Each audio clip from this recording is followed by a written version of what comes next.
ময়মনসিংহে কম দামে সবচেয়ে পুষ্টিকর গোখাদ্য হিসেবে জনপ্রিয় হয়ে উঠেছে ভুট্টার সাইলেজ।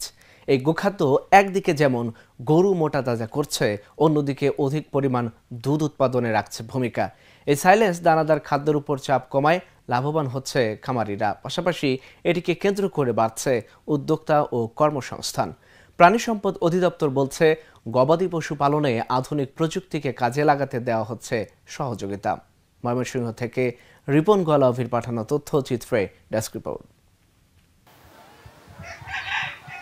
ভুট্টা এখন শুধু পপকর্ন বা আটা তৈরির কাজে ব্যবহার হচ্ছে না, প্রক্রিয়াকরণের মাধ্যমে সবচেয়ে কম দামে বেশি পুষ্টিকর গোখাদ্য হিসেবে ময়মনসিংহে তৈরি করা হচ্ছে ভুট্টার সাইলেজ।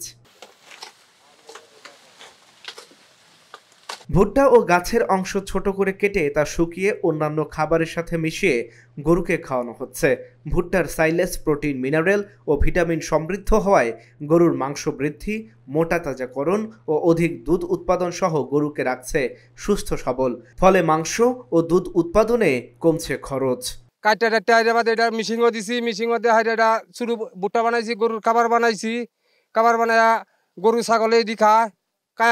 গরু ছাগলের উন্নত যে গাভী দুধ 1 সের দেয়, এই ভুট্টাটা কামাইলে এই গাভী দুধ 2 সের দেয়।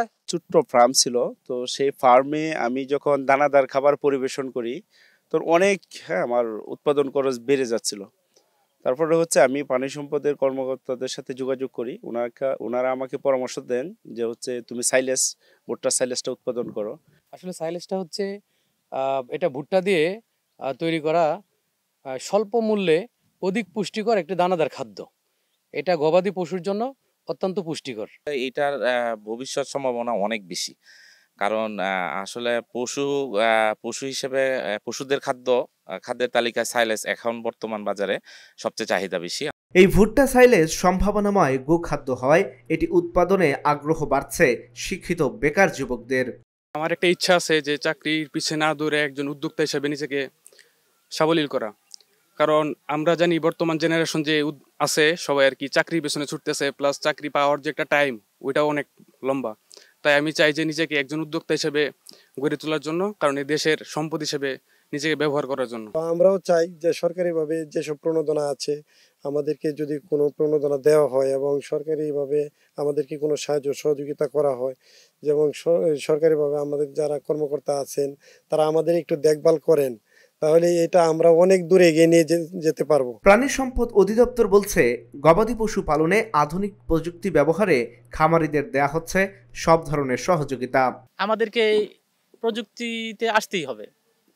আমাদের দেশে এখনো আমাদের ডেইরি খামার বা ভেটেরিনারি খামারে আমরা এখন প্রযুক্তি ওইরকম নিয়ে আসতে পারতেছি না, ফলে লাভজনক হচ্ছে না।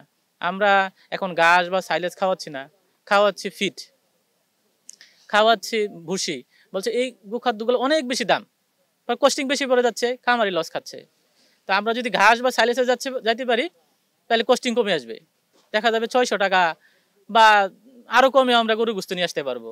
দুধ এখন আমরা 70 টাকা পাচ্ছি না, 60 টাকা পাচ্ছি না রমজান মাসে, এটা আমরা 40 টাকা কেজিতে নিয়ে আসতে পারি যদি আমরা কস্টিং কমাই নিয়ে আসতে পারি।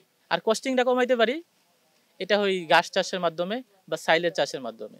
ভুট্টার সাইলেজ বাতাস শূন্য বস্তায় রেখে সংরক্ষণ করা যায় প্রায় 2 বছর। Dhaka journal news desk.